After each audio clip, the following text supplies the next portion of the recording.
you may kindly seat. Very good morning to you all. I thank God for blessing us with this beautiful day. It is my great pleasure to warmly welcome you all to the 47th General Conference of the Nagaland Civil Service Association. Today marks an important moment for us as we gather to share knowledge, strengthen connections, and explore new possibilities for the future. On behalf of the organizing committee, I extend my greetings to all of you, and especially to our special guest, Sri K.G. Kenya, Honorable Minister for Power and Parliamentary Affairs, today, and taking the effort to be here with us as we celebrate our General Conference. Your presence here demonstrates your commitment to our shared goals and the growth of our association. This conference is not just a series of sessions, it is an opportunity to learn, to collaborate, and to challenge ourselves with new ideas. Over the course of the day, we will engage in insightful discussions, listen to thought-provoking presentations, and discover innovative approaches that can guide us forward. As we begin, I encourage everyone to make the most of today and try to create solid foundations for a better tomorrow. Once again, welcome to the 47th General Conference of the NCSA. I wish you all a very productive, encouraging, and a memorable experience. Have a wonderful day ahead. Now, to begin with, I'll call upon Reverend Shyam Kikon to kindly come and do the invocation prayer. I extend warm greetings to each and every one of you, and may I invite you all to bow your heads, and for a few minutes shall we give this time to the Lord. Most gracious Heavenly Father, what a joy for all the bureaucrats and the leaders of our state to gather before you in this gathering today, the gathering here, that you will fill their hearts with a spirit of excellence, a spirit of justice and righteousness, and a spirit of humility in all the responsibility and the grace that you have bestowed upon their lives, by the spirit of oneness, and above all, Lord God, to be filled with the spirit of bringing excellence. We invoke your presence upon everyone, Lord God, so that, Lord God, this conference today is a transformative and inspiring day for each and every one of them. For all the speakers that are here, O Lord God, I ask that you fill their mouths with grace, with wisdom, with power, and with weight, and their hearts are inspired onward, Lord God, for the responsibilities again that is placed upon them. And we ask, O Lord God, that your blessing and your peace, a desire to glorify Christ in their governance, recognizing that God is the God of Nagaland. We serve one Lord, and his name is Jesus Christ. And we are gathered under his name in this very place, O Lord. So thank you so much, O Lord, for this gathering. In Jesus' mighty name we pray. Amen. Thank you, Reverend, for your blessings.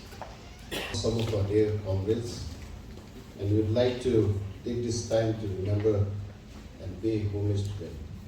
We'll have a time for obituary reference.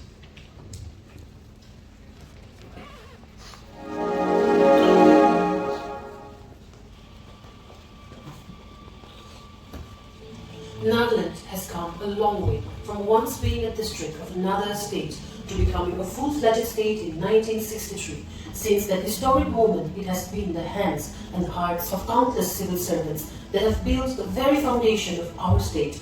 Brick by brick, vision by vision, they have shaped Nagaland into what it is today. Today we pose not merely to remember, but to honor. We remember our colleagues, the stalwarts of the Nagaland Civil Service, who have journeyed through years of duty and who have given their strength, their wisdom, and their very selves to the service of the people and the state. N. Akuto Shinobi was born on the 1st of September 1926 and called to rest on 27th January 2024. He lived a life marked by dedication, humility, and an unwavering commitment to public service. His calling in public administration began when he joined the district administration on 28 March 1965, a path he would pursue faithfully for decades. He served the state across many regions. He worked as circle officer in Tuensang, Noksem, Chuchuimla, and Lotsu, as EAC in Kohima, Meluri, Sataka, and Zundabotu, and as SDO Civil in Bandari and Sumili. He also served as border magistrate at Renma Pani and later as ADC in Sumili, Longland, Newland, and Pumaboto. He further entered the Administrative Training Institute as the additional director. He also served as additional secretary and director of land reports and survey and retired on the 30th September 1995. He was awarded the State Inauguration Medal in 1964 and the Governor's Commendation Certificate in 1971. Today, we honor the life of late N. Akuto Shinobi, a man whose service, faith, and humility continue to inspire, and whose legacy lives on in the people and places he touched. Late N. Akuto was born on the 1st of March 1952 and passed on the 10th of April 2024. He began his career in Nagaland Civil Service as a circle officer on the 30th of June 1982 as part of the 1982 batch. He served as circle officer in Chen, PSC in Kubaru, Monyakshu, Newland, Chen, and Mogachi, and later as SDO Civil in Pongchi and Chantonia. He also served as ADC in Tuli, Zundaboto, and Shamato, and also as Deputy Secretary in the Department of Agriculture. He retired on the 31st of October 2009 as ADC Shamato. Today, we honor the life and service of late M. Imkongliba, a man whose simplicity, faith, and dedication continue to inspire all who knew him. Late Yan Bemo Kikon was born on the 1st of March 1954 and passed away on the 10th of February 2025. As a member of the 1981 batch, he joined the Nagaland Civil Service on the 2nd of February 1982. He served as the circle officer in Kohima, Chukitong, and Mokokchung, and went on to serve as EAC in Pongchi, Woka, and Pumro. He also went on to serve as the SDO Civil in Tizit and Dimapur, and also as the ADC in Toyang. He served as Deputy Secretary in the Department of Border Affairs and also in the Department of Health and Family Welfare. He went on to serve as the Joint Secretary in the Department of Health and Family Welfare again, and in the Department of Irrigation and Flood Control, as well as Department of Information and Public Relations. He also served as Additional Secretary in the Department of Veterinary and Animal Husbandry and Fisheries, and also as the Secretary and Ex-Officio Director in the Department of Science and Technology, and ultimately he served as the Commissioner and Secretary in the Department of Employment and Craftsman Training. Today, we honor the life and service of late Yambelo Kikon, an officer, a mentor, and a gentleman whose legacy will continue to live on in the hearts and minds of all who knew him. Late El Yansogo Lota was born on the 1st of March 1955 and called to rest on 16th April 2024. A member of the 1981 batch, he joined the Nagaland Civil Service on the 12th of January 1982, embarking on a long and meaningful journey of public leadership. His service took him across the state in different roles. He served as circle officer in Atoizu and Chek, as EAC in Chukitong and Woka, and later as SDO Civil in Dansiripur, Samis, and Chepobozu. His responsibilities grew as he took on the role of ADC in Tuli, Aboy, and Bandari. He went on to serve as Joint Secretary in the Department of School Education and later as Deputy Commissioner of Kifiri District, where his leadership left a lasting impact. He continued to guide key departments as Additional Secretary, and Commissioner and Secretary in the Department of Soil and Water Conservation. He was awarded the Governor's Commendation Certificate in 1989. Today, we honor the life and service of late El Yansogo Lota, a visionary administrator, a devoted family man, and a gentleman whose legacy continues to inspire all who had the privilege of knowing him. Late Murabu Choto was born on the 15th of November 1957 and passed away on the 20th of August 2025. As a member of the 1987 batch, he joined the Nagaland Civil Service on the 6th of May 1988. He served as PSC in Tuensang, Fitzero, Dimapur and Commissioner's Office. He also served as the Border Magistrate in Newland. He also served as Under Secretary in Chief Secretary's Office, in the Department of Fisheries and also in the Department of School Education. He went on to serve as LDC in Tizit and Kifili, and later as Joint Chief Electoral Officer in the CEO office. He went on to serve as the DC in the districts of Mogokchung and Pek, and also as Secretary in the Department of Works and Housing. And finally, he retired as Secretary in the Department of Works and Housing on the 30th of November 2017. Today, we honor the life of late Murabu Choto, who will always be remembered as a man of deep faith. He is also remembered as a remarkable public servant, a loving family man, and a visionary leader whose legacy will continue to inspire generations to come. Late Lenkongam Lingsong was born on the 29th of January 1959 and passed away on the 30th of July 2025. He joined the Nagaland Civil Service on the 6th of May 1988 as part of the 1987 batch, marking the start of a long and impactful career. His postings took him across various regions and responsibilities. He served as ESC in Longjing, Kyusang and Along Kima, and later as SDO Civil in Watching and Newland. He also held the role of Border Magistrate at Raymond Pali. He rose through the ranks to serve as Deputy Secretary, Joint Secretary, Additional Secretary, and Secretary in the Department of Border Affairs. He was inducted into the Indian Administrative Service in the year 2015. He retired on 31st January 2019 as Secretary in the Department of Border Affairs. Today, we honor the life and service of late Lenkongam Lingsong, an exemplary officer, a gracious human being, and a man whose commitment to the state will continue to inspire generations to come. Late T. Muanganto was born on the 19th of September 1979 and passed away on the 31st of August 2025.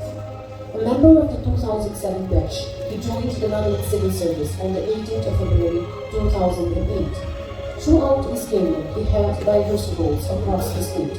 He served as ESC in Agunato, Mogokchung, Longchen, and Aitibra, also as SDO Civil in Fitzero, Shizami, and Chen, and later as LDC in Agunato, Ogoroku, and Philippines. He also served as Deputy Secretary in the Department of Information Technology and Communication. His work was marked not just by efficiency, but by the kindness and humility with which he approached every task and every interaction. Today, we honor the life and service of late T. Muanganto, a gentle soul, a dedicated officer, and a man whose warmth and goodness will continue to shine through the many lives he touched. Late Jisimuno Mere was born on the 29th of September 1990 and gone too soon on 24th December 2023. A member of the 2015 batch, he joined the Nagaland Civil Service on the 7th of October 2016, stepping into public service with enthusiasm, humility, and a deep sense of responsibility. In the short span of her career, she served as ESC in Peru, Kohima, Sumro, Jepabuzu, and Chumukedima, touching many lives through her sincerity, warmth, and professionalism. Her colleagues in the Nagaland Civil Service remember her with deep affection. They speak of her as a sweet, promising, and beautiful lady. Many remember her as a lovely officer who truly loved her work. Today, we remember and honor her life, not just for her work, but for the warmth, sincerity, and light that she brought into every space she walked into. They were not soldiers of war, yet their battles were many. The challenges of governments, the test of integrity, the quiet struggles of service in far-flung corners. In their steadfastness, we find courage. In their humility, we find grace. They stood not on battlefields, but on principles. And in their quiet, tireless service, they became the unseen architects of our collective progress. To those who preceded us, your service has become a part of Nagaland's living history. Your spirit remains among us, in every institution that stands, in every young officer who dares to serve with passion.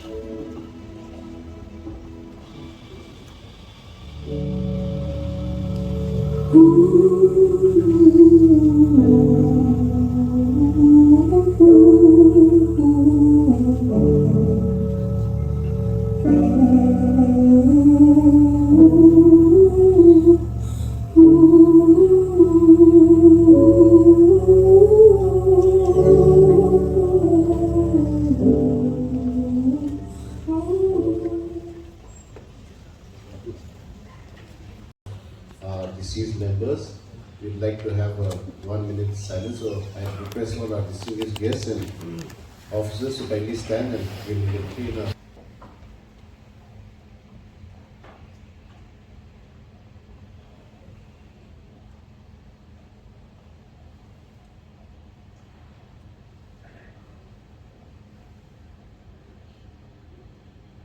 Thank you all. You may be seated, please. Time for the presidential address. May I call upon Madam S. Danu, President NCSA. It is both an honor and privilege to stand before you today as the President of Nagaland Civil Service Association. As we gathered here for this general session, we are reminded of the incredible responsibilities that we have as a government, as a public servant. A responsibility to the people, responsibility to our communities, and to the values that upholds our great state, Nagaland. At the outset, on behalf of NCSA, I extend my heartfelt gratitude to each one of you for being present here today, that demonstrate your unwavering commitment to the goals and values of Nagaland Civil Service Association. Today we are deeply honored and privileged to have our special guest, Sri K.G. Kening, Honorable Minister of Power and Parliamentary Affairs, a well-respected political leader whose commitment to public service and governance has a meaningful impact. His father, late G. Kening, was a civil servant of 1956 who belonged to Assam Civil Service, and his brother, W.J. Kening, was NCS officer of 1971 batch. Thank you so much, sir, for taking the time to be with us along with all the honorable members. Despite demanding schedules, you all have made it to grace this occasion with your valuable presence. We look forward for your insights, guidance, and words of inspiration as we continue our shared mission of serving the people with excellence and dedication. We believe that constructive communication and constructive engagement between civil servants and policy makers plays a vital role in building a responsive, accountable, and people-centric administration. It is also my special privilege to welcome Sri Keshinu Yume, IAS, Finance Commissioner, Commissioner Secretary to Honorable CM, Commissioner Secretary Works and Housing, whose influence has profound positive impact on all NCS officers, because he is a man of devotion and he is a man of distinction, where he started his career as civil servant as NCS officer. My sincere gratitude goes to all the esteemed service associations for making this occasion very special and meaningful through your presence today. I would also like to express my sincere gratitude to Shan Gikon, Senior Pastor, Faith Harvest Church, for invoking God's blessing in our midst today. I would also like to welcome all and express my sincere gratitude to all the senior officers, the IS inductees, and the retiree in our midst this morning. As I stand here today, I cannot help but reflect on the journey of civil service in Nagaland. Over the years, the association has grown in strength, unity, and impact. It has been a journey of resilience, adapting to the unique challenges posed by our socio-political landscape and of striving to make public administration more responsive, transparent, and friendly. Each day, as a civil servant, we are entrusted with the task of delivering essential services to the people, and this trust is not something that we take lightly. From the remotest villages to the urban centers, we work tirelessly to ensure that our citizens have access to quality education, healthcare, infrastructure, and welfare services. Yet, in doing so, we are constantly confronted with the reality that change is not always easy and progress is often slow. However, we must remember that every effort, no matter how small, contributes to the greater vision, the vision that we share, the vision of prosperous, peaceful, and progressive Nagaland. And it is through our collective efforts as the members of this esteemed association that we can bring about meaningful change. As civil servants, we play an integral role in shaping the future of our state. But in order to effectively, we must first acknowledge the evolving needs of our society, the aspiration of our youth, the demands of growing population, and the changing dynamics of the governance in our state. All that forces call us for an approach that is innovative, inclusive, and forward-thinking. We should act as a crucial link between the government and the people, ensuring that the needs of the citizens are being addressed and communicated. We must all continue to focus on fostering good governance, transparency, and accountability. At the same time, we must also try to embrace technology, strengthen administrative capacity, and develop policies that can adapt to the changing times. We must also keep in our mind that values of fairness, equity, and justice, ensuring that the benefits of development reaches all corners of the state, regardless of geography, ethnicity, or socio-economic background. Indeed, there are challenges ahead, both within our civil service and in the broader context of governance in our state. Some of these challenges are systematic: the need for better infrastructure, a more efficient bureaucracy, and improved public service delivery. Others that are nuanced: the need for greater accountability, a strong work ethics, and a deeper sense of unity among the civil service fraternity.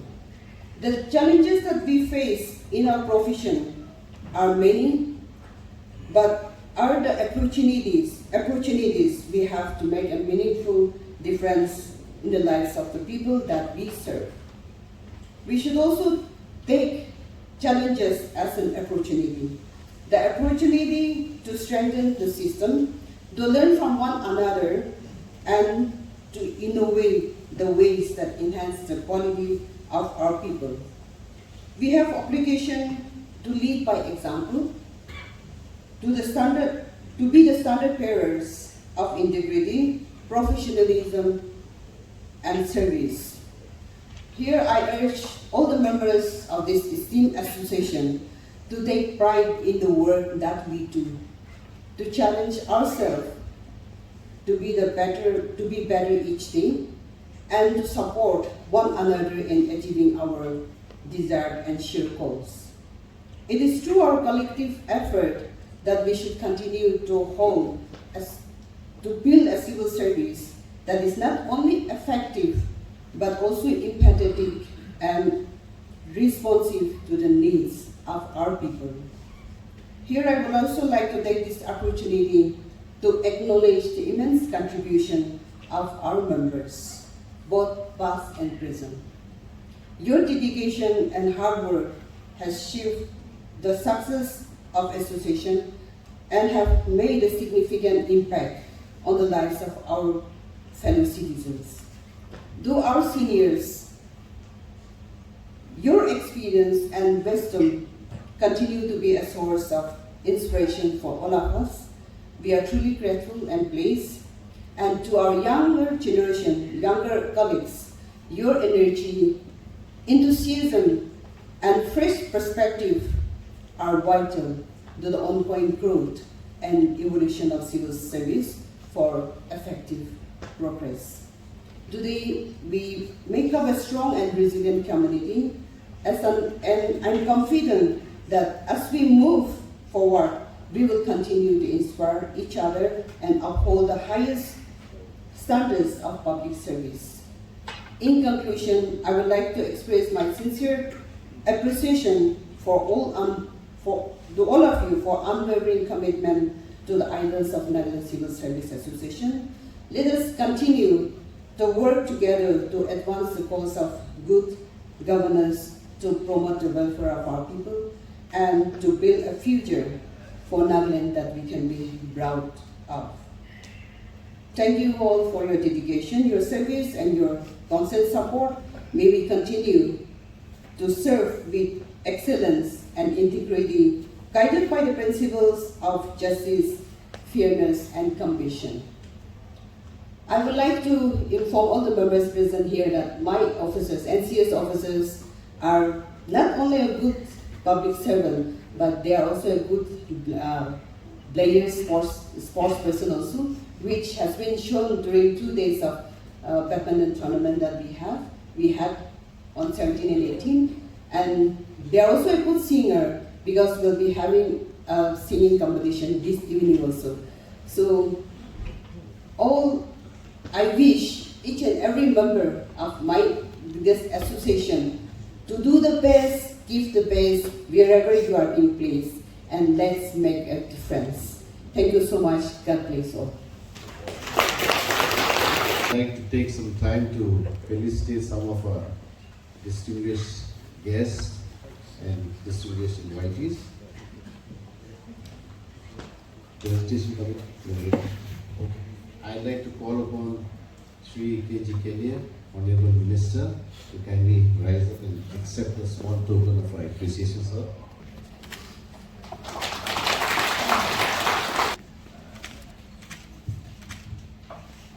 Mr. Prabhupada, Honorable Advisor. Sri S. Kisumi Yumchuna, Honorable Advisor. Sri S. Yeshu Yumchuna, Honorable Advisor. Sri B. Bantik Hom, Honorable MLA. Dr. Skato Sema, Honorable MLA. Sri K.V. Podi Sophie, Honorable MLA. Choba, Honorable MLA. Sri Y. Rimawan Tan, Honorable MLA. Sri Lutoshi, Honorable MLA. Sri Mantong Tom, Honorable MLA.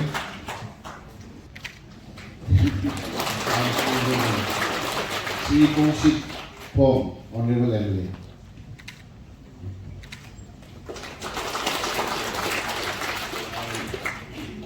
Shri Kesavya Yome, IAS.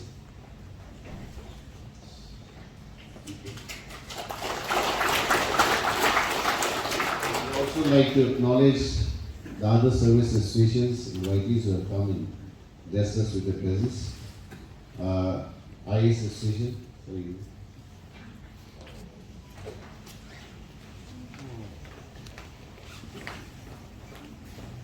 NPS Association.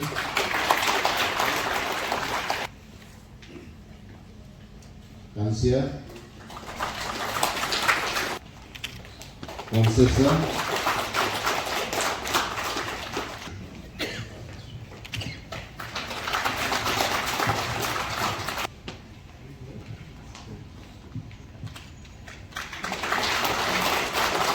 Thank you for being here with us today. Sri Kesavya Yome, IAS, Minister Secretary and Finance Commissioner. Kindly take your time, sir. It is my very delightful opportunity to share some few thoughts in this short time given to me. On behalf of the IAS Association and all these sister associations present here today, let me also bring greetings to the NCS on their 47th General Conference, closing into the 50th, another milestone to look forward to. Let me try and shove in some thoughts very quickly before the other speakers take on. One of the primary reasons why I decided that I should be here today in the NCS conference is to share some pressing concerns which I feel needs to be shared with the steel frame of the state bureaucracy.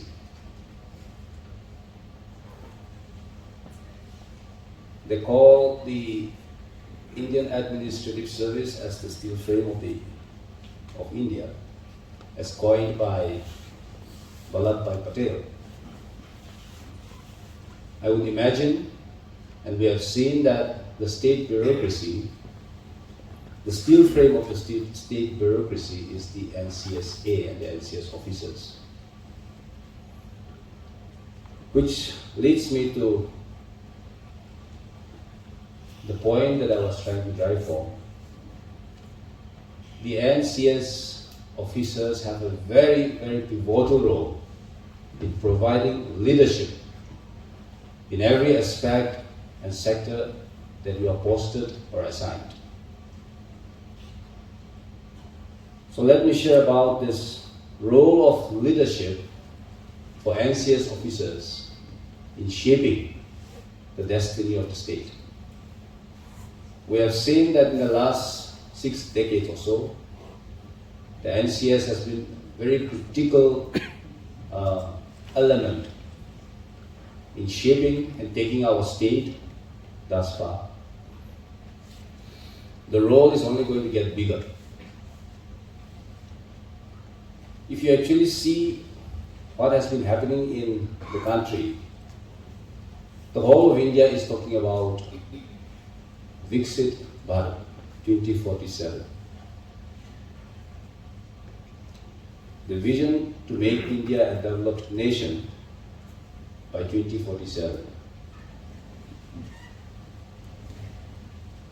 And if we have to make it along with the rest of India, the role of the NCS officers are very critical.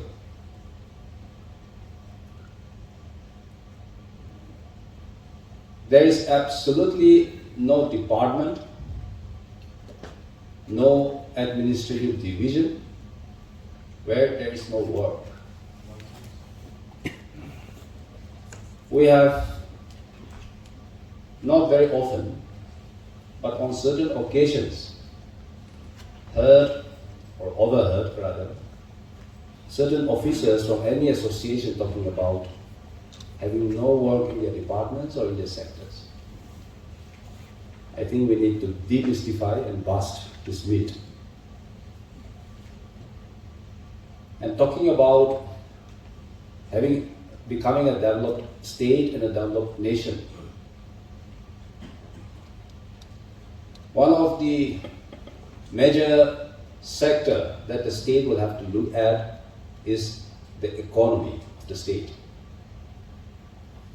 As of today, the state government is running at a gross state domestic product of 45,000 crores. By 2047, if we have to become a developed nation, or a developed state rather, we have to up this to at least 4 lakh crores. Our per capita GSTP is about 1,78,000 rupees. And by 2047, if we have to become a developed state, we need to take this up to 10 lakh rupees. We are going at a annual growth rate of about 6 to 7%. By 2047, we need to up this to reach 10% and keep it consistently at 10%. Now, if we make this comparison, there's a lot of ground to cover. And who is going to provide this leadership in ensuring that we do not miss the bus? As far as I can imagine, the NCS officers will have to take the lead. This is the leadership that I was talking about in giving that leadership and direction in the economy sector. Because the whole of the broad story of Nagaland, or for any state for that matter, is going to eventually boil down to the economic growth of the state. This is the leadership where I want the NCS officers to step in. You are all aware, the Honorable Minister Power is here. One of the key elements of becoming a developed state is the power sector. When you have power supply for 24/7, that is an eligibility condition for becoming a developed state.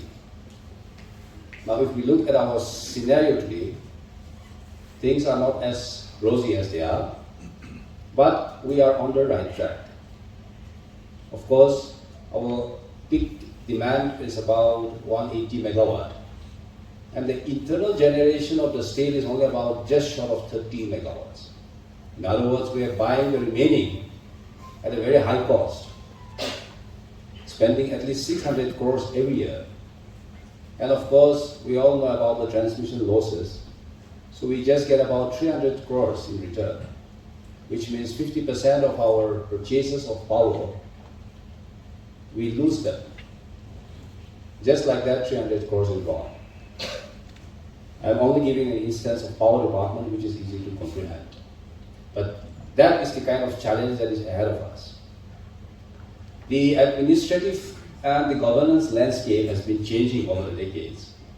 And from a purely law and order oriented and centric administration, we are now looking at development-centric administration. So it is important that NCS officers and all the officers and government employees for that matter in the state, we need to reorient our paradigm. We need to reorient our target from looking at a very law and order specific role to a development oriented role. And since most of you from the NCS work in the field and are posted in the field, I think it is important that we each pick up certain sectors to ensure that we give a leadership in that particular segment. We have been talking about the economy. To supplement a little bit on this, the credit flow in the state is very poor. One of the primary reasons is because our secondary sector, the industry sector, is still in its incipient stage. And for reasons best known to all of us, there are challenges. We have very limited private investment. So our industry is yet to take off. So the secondary sector is still in a very incipient stage. The primary sector we have seen over the years has been stagnating since 2011, 2012. till now we have only been stagnating. In other words, many people have been drawing away from the agri sector to the tertiary sector, the services sector. But if we actually look at the services sector, which contributes to about 60% of our GSDP, the concerning point is, it is because of the intake in the government sector, which is why the services sector is contributing so much. In other words, if 60% of our GSDP is from the tertiary sector, the services sector, we are, in other words, just a salaried economy. So if the government of India tomorrow decides that there will be no more salaries for government employees, I think not only government employees, but the entire family who is dependent on him will go for a toss. That is the kind of scenario that we are actually living in. And we have the internal state-owned revenue is only about 14 to 15%, which means we get about 85% from the central government through various funds, grants, and devolution. So, in this kind of landscape or scenario, I think we will need to revisit and re-introspect the role of an NCS officer in how to give leadership in the economic sector, which is related to all the other sectors. To give you an instance, each NCS officer in any remote part of the state can give a good leadership in the Chief Minister's Microfinance Initiative. Now this has taken off, but it is yet to take shape. In the finance department, some of my colleagues are here. We have been having n number of meetings with the banking sector, financial institutions to ensure that they give a big push to the credit flow, which I was talking about, which is very poor in the state. And actually to spur economic growth, particularly in the remote and rural sectors, the Chief Minister's Microfinance Initiatives was launched with the conception that it will help small enterprises and small entrepreneurs take up loans and take it forward. Because we understand, as I mentioned, that the industrial sector is very poor. It's a low key in the state. But there's a lot of lack of information among the common people. The local entrepreneurs are not aware of this Chief Minister's Microfinance Initiatives.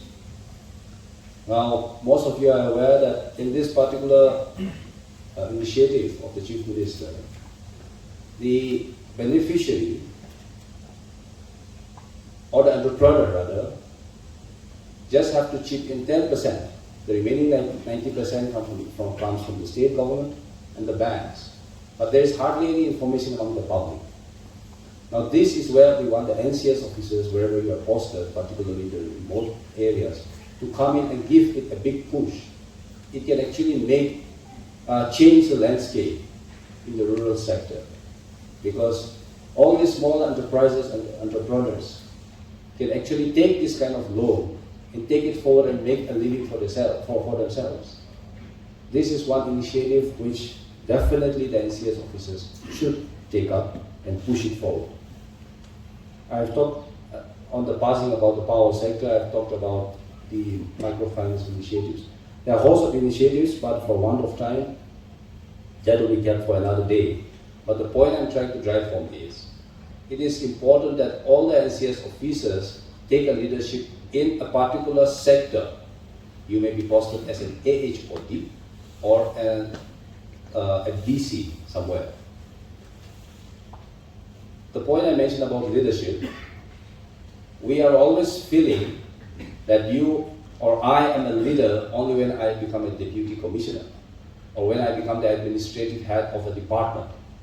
I think we will need to reorient that particular concept, because each of you, wherever you are posted, is a leader by right. And all the villages, as an ESC, all the villages under your circle, look up to you as a leader. You can give them good, sound leadership. And this leadership you can give by not trying to focus on all the sectors, but trying to at least pick up one sector. You are all aware that we have the state, we have the Millennium Goals, Sustainable Development Goals. We are doing well on certain goals, but most of the goals, we have a long way to go. I believe that each NCS officer can pick up a particular sector wherever you are posted and try and push in that particular sector. Particularly the field officers can be a big help in this regard. The education sector needs leadership. The health sector needs leadership. There's a lot of areas there where there's a lot of strong leadership required, direction required. I think the NCS officers can play a very crucial role in this sector. And I would urge the NCS officers, whenever you sit for your technical sessions, to form certain working groups on particular sector and make some thorough studies and give your very valuable inputs to the government. Because the government is looking for inputs from all sectors, and arguably the best of the lot of the society is forming the NCS association.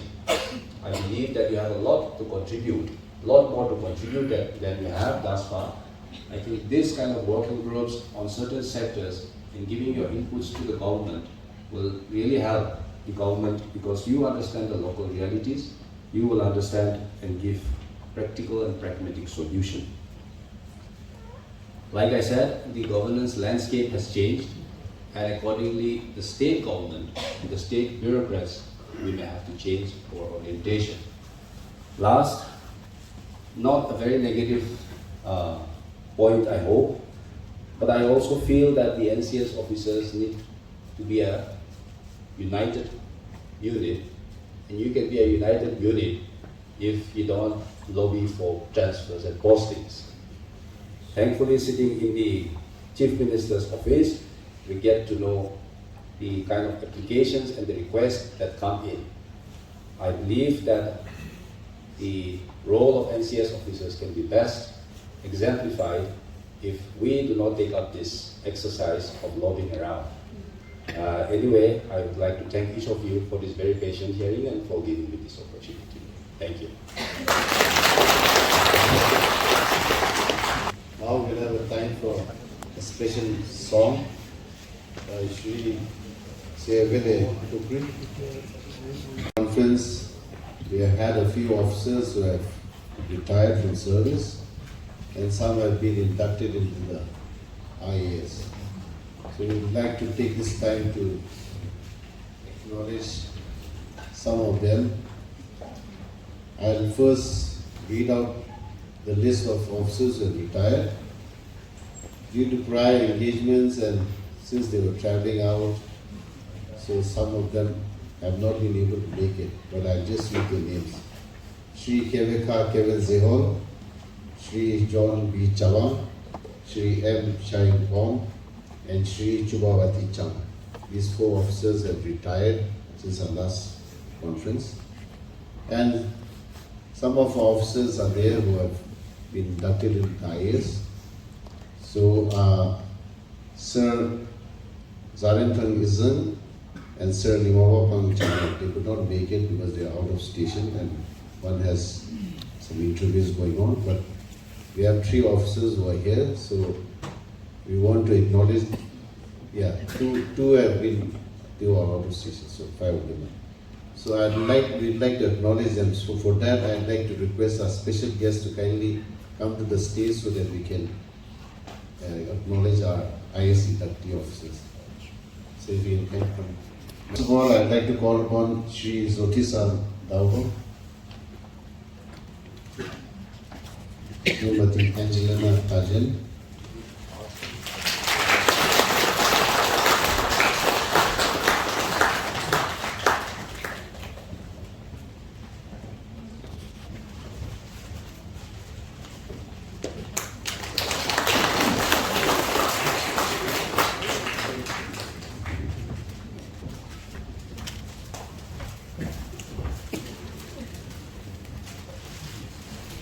next to Madam Srimati Apurva S. Vyasa.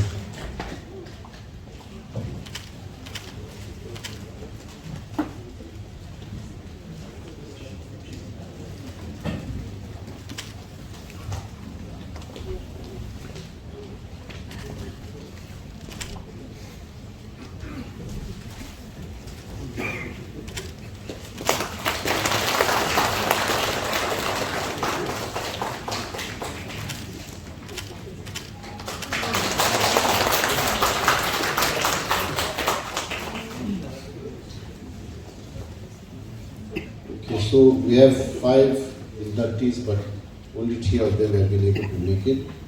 Sir Zotisa, Sir Limawa, Madam Angelina, Madam Akumo, and Madam Akumaju. Speech which will be given by Dr. Sikhato Sima, Honorable MLA. So if you can kindly take the stage.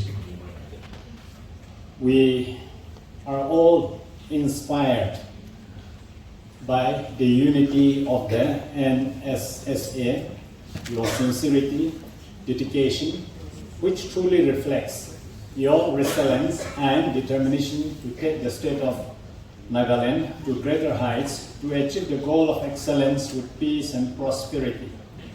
We want to tell you that, along with the special guests, few of the elected members are here, representing all the 60 elected members, to let you know that we are always with you with grateful heart for all your good works, rendering to the state and to the people of Nagaland. Please keep up the good works, and may your presence on this earth at God's appointed time with God's appointed responsibility in your respective secular chairs always make a difference, whether you see it or you do not see it. And may your leadership as the MCS member lead you to overcome all the difficult challenges with dedication to positive opportunities economically, thus reflecting the culture of trust and transparency where all your superiors and subordinates feel empowered to voice their ideas and concern to keep the transformation, the positive changes, magic happening in your day-to-day works, and make the state stable, economically, financially independent. Long live NSCSA. Thank you. Induction that happened 2023, where Sir Srimati Asanga Inti, Sri Tale Binjan, and Srimati Akunda Chuba. We had felicitated them in the last previous conference, but I think they could not make it, so I think there's some slight confusion. But we'll take care of it later on if there anything is to be done. We've all been waiting for his arrived. Now I'd like to give time to our Honorable Minister Sir K.G. Kelly to deliver his speech, sir. So you may kindly come to the stage.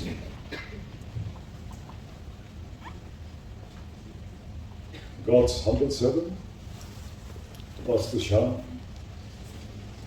thank you for the meaningful invocation prayer that you made for this gathering. The President and the executive members of the Nagaland Civil Service Association, my esteemed colleagues who have so kindly spared their times to be with us today, Honorable Z. Museto, advisors, Advisor Q. Sinu, Advisor Q. Shu, Leader of MPP Legislature Party, Honorable MLA Lukutoshi, Leader of the LJP Party, Dr. Skato, Leader of the RPI, Limaoren, Honorable MLAs, Mr. Bantik, Honorable MLAs, Sri Pomshi, Sri Bangpong, Sri Kevipodi, Sri Tichuba, all who has accompanied this morning, our representative from the IS Association, Mr. Ye Yomai, the Finance Commissioner, representatives from the Kansia, representatives from the Fonsesa, representatives from the NSS, our media friends from the former state, members of the NCSA, distinguished friends who are all here this morning, this afternoon, to be a part of the 42nd General Conference. I am indeed very honored by your invitation to the State House. And at the outset, I wish to convey our Honorable Chief Minister and his colleagues, our Deputy Chief Ministers, who are away from the state in the national capital, New Delhi. But when I spoke to them yesterday, they asked me to convey their warmest greetings and best wishes to the NCSA 47th session today, and all the members. And on behalf, as was said earlier by my colleague and esteemed colleague, we have come here to be a part of this session on behalf of all the 60 elected representatives from our state. So in total, all in all, we represent the entire state. The entire state is here today, along with the best wishes of our people. We have had very thought-provoking and meaningful speeches, both from the President of the CSA and our Special Speaker, Commissioner Secretary, and Finance Commissioner. Together, both their speeches sum for everything that is meaningful and make up the day. I am here today with my esteemed colleagues because we feel that we are partners. The civil servants of the state and the elected representatives of the state must work as a team. We must complement and supplement each other because our subject is the same. Our interest is the people and the land, the state, and whatever composed of it. So, when I informed them that we have a conference with our civil servants, all who are here, the most busiest season has started for us with so many engagements, but they left aside all their other works and said we must go and be part of today's conference. Equally concerned are the others who are absent, but their duties have taken them away. And we are here on their behalf. Mind you, they have come to talk politics, not administration. You take care that we don't politicize you and cannot be my story. You are, as has been said, recounting the decades gone and your inception. And prior to that, when the semblance of administration first set into this part of the world, this part of the world, free Nagas, unadministered, very liberal, very unruly, but free in our lives, in our thoughts, in our ways. A semblance of administration and governance was set in when we were governed as a subdivision of the Nagaland district of Assam. And slowly, gradually, in 1866, we were given a district, which we all know as the Naga Hills. We don't deny that there are other Nagas outside of these Naga Hills.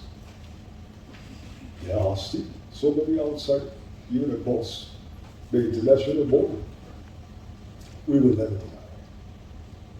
But as a definite entity to be administered under one roof is the Naga Hills, later on joining us, extending to the Tuensang areas, and HTA, which you know better than any of us.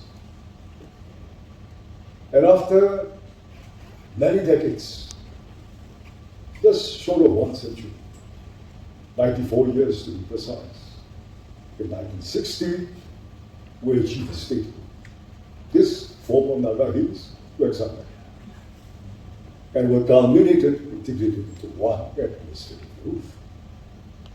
We are the 16th state of this country. But the history of the NCS precedes the state, the history of the state. How was this present state of Nagaland born?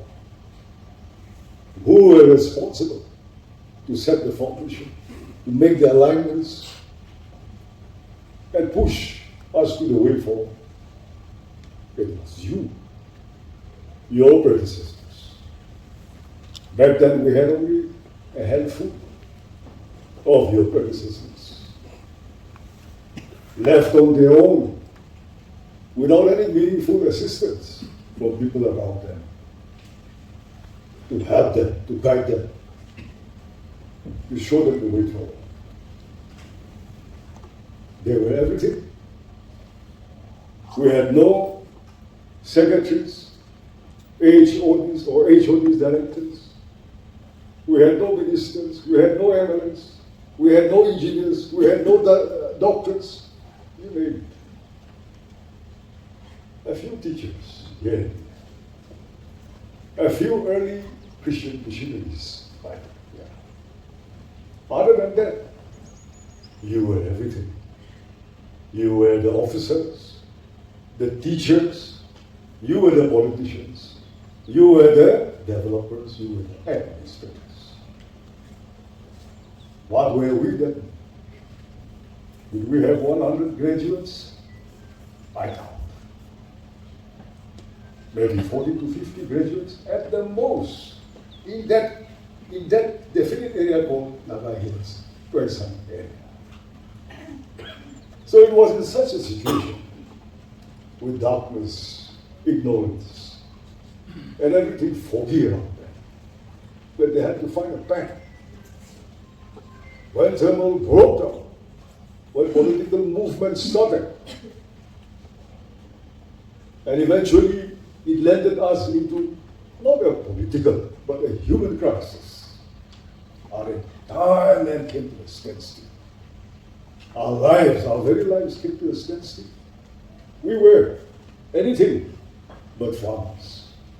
Our land, most attached to us, was everything to us. We couldn't deal with that. We couldn't go to our farms, our cabins. We couldn't live a normal life.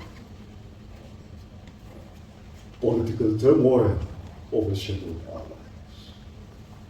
lives. Yes, we are all with our people, whoever were spearheading a movement for a greater autonomy and trying to assert more political aspirations for our people.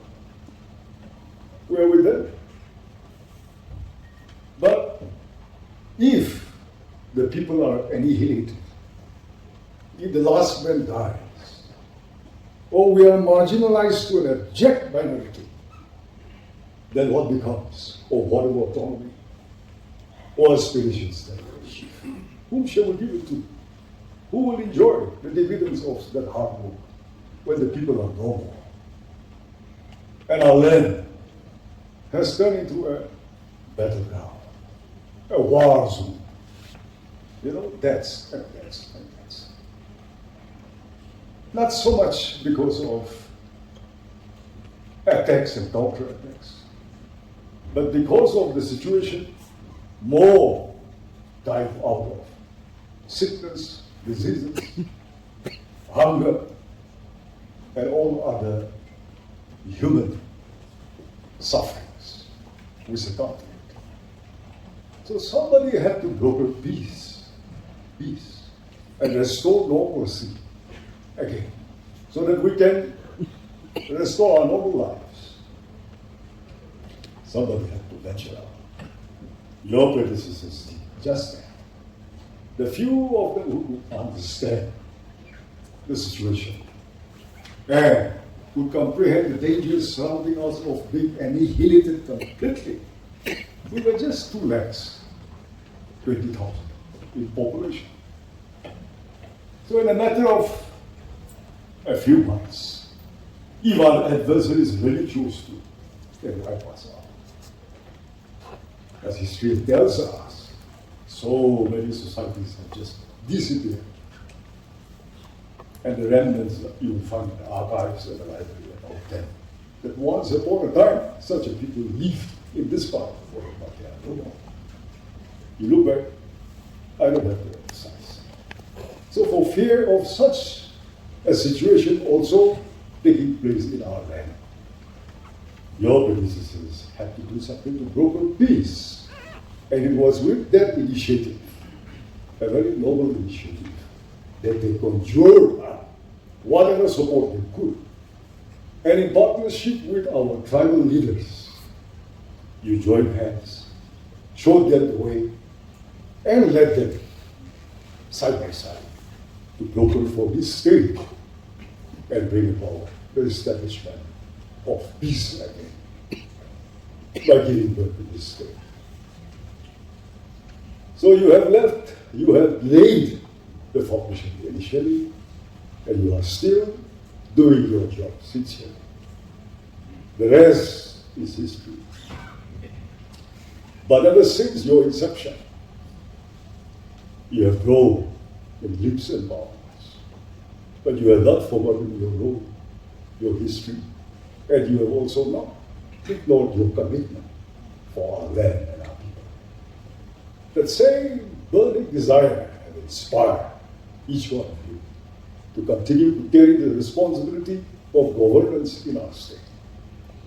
At all times, under all weather, in the last 60 years and more, you have confronted different situations, but never one day you have given up.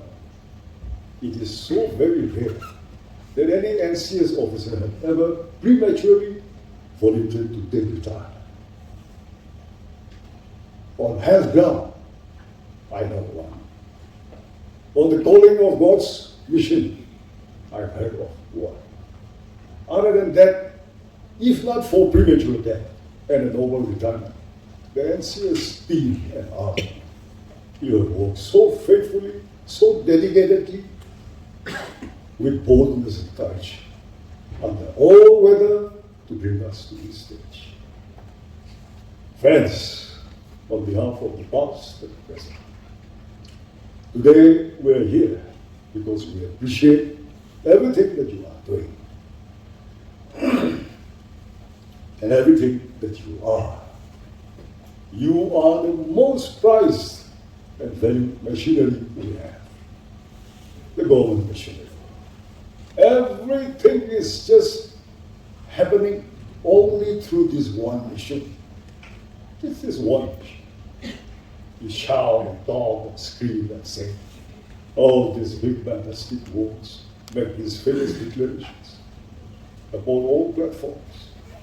But the reality is, if this machine stops functioning, if this machine breaks down, as you heard our finance commissioner just said, where else are we going to get our daily bread and our bread and butter? Who else is going to come and take your place and govern this state with the people? Yeah, lately you have seen, and we have been seeing over the decades, getting a little tired of seeing and hearing also, the quest for an early solution is something which we all place our value and our life upon. And we wish it happens at the earliest. But there are incoherence among the top leading groups, which we feel a little homework is necessary before we start pointing our fingers at somebody else, we need to discuss things more honestly and sincerely within ourselves. We continue to pray, just as how He has led your predecessors, taken them by the hand, and led them every step, guided them to bring about this district, this state. We hope our Almighty God will be kind enough to consider a greater autonomy for our people and our land. Very soon, it is our prayer. But old hands, nothing like old hands. So, my dear NCS officers, what we have come here to tell you is, don't pass the buck to us alone. We are vessels also. But you are the loaded vessels. You know what I mean? The best brains have chosen to go become a part of that machine.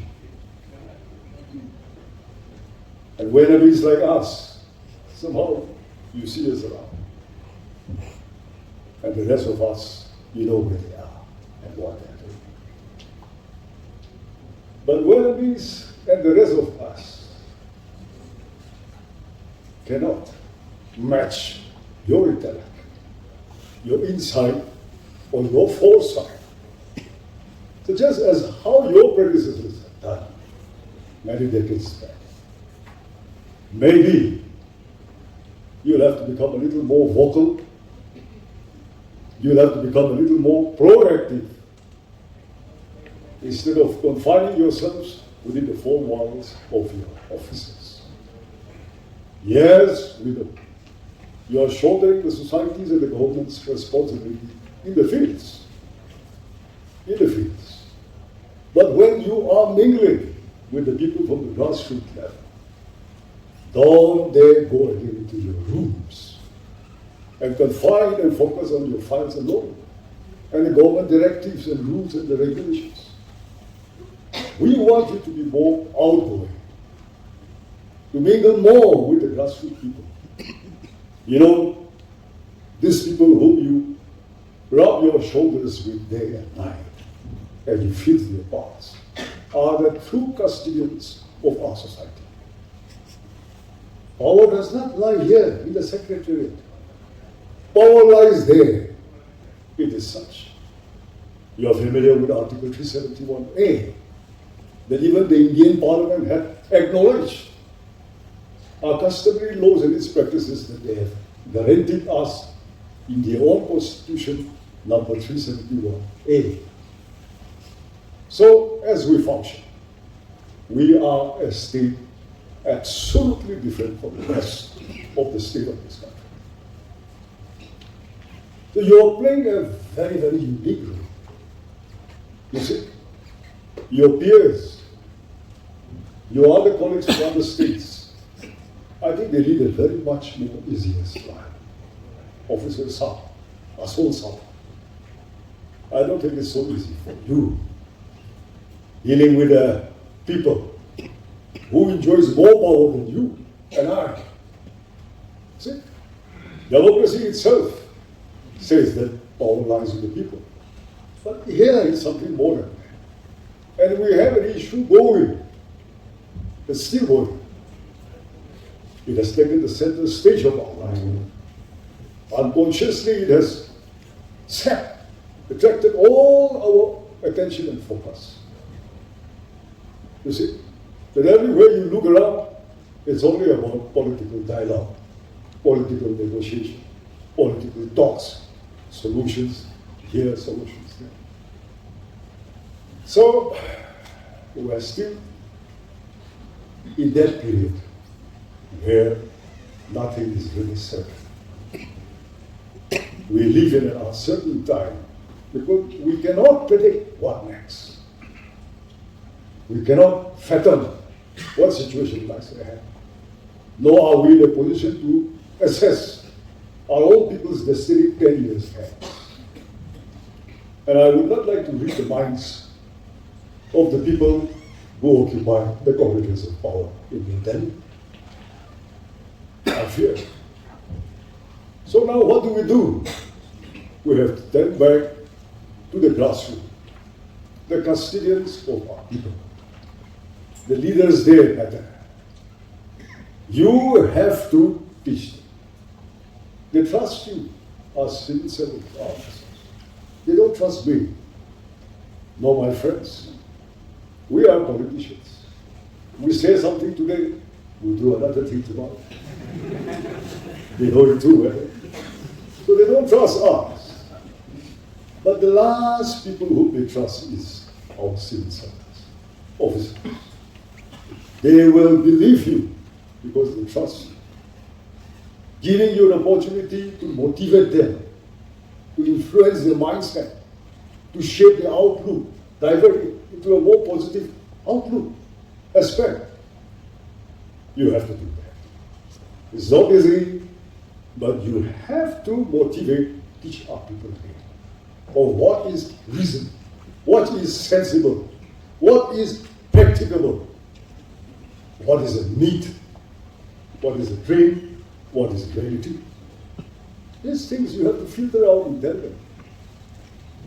Then they will come to people like us with the right mindset, a more reasonable demand, where we can interact better with them, carry their policies or their demands, bring it to the assembly, the house, enact it as a law, and give it into the machinery for you to execute and rule over those people from whom you got this idea. That is the cycle. We take the advice of the grassroots, their longings, their aspirations, we bring it to the house, we enact it, make it a law, give it to you, and you execute it. So you are the government machinery, but over here in our state, you have to go one step further than your other friends in other states. So, my dear friends, we are together as a team today. We have the best, the cream of our society is found in you. The best. You have to think more than a politician. You have to bring out new policy frameworks, to evolve new guidelines. Interact with us. The 60 elected members are yours. You interact with us. Discuss. But also, in the field, you have to go and motivate and influence the grassroots leaders. So that we will build up a unique teamwork and carry forward what is best for our people. We do mingle. We are elected from there. But the way they look at us, speak to us, and take up the issues with us are different from those that they will interact with you. Make the best use of it. You are the brightest, the best that we have. You have given it your best. We highly appreciate you. But what we have observed, you are also bringing disillusion a little bit. Our NCS officers, our civil servants are getting a little disillusioned because of what surrounds us.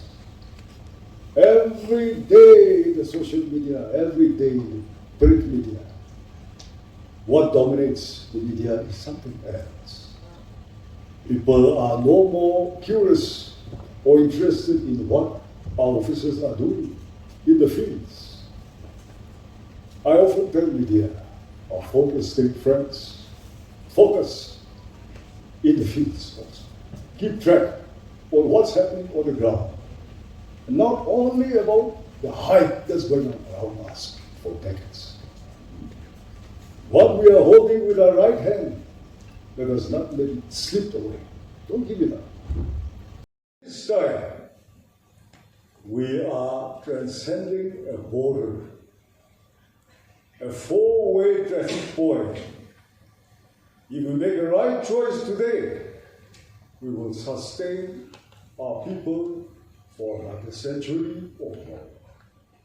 If we move to the wrong direction and take the wrong decision, I don't know what is going to happen to us in the next 50 years.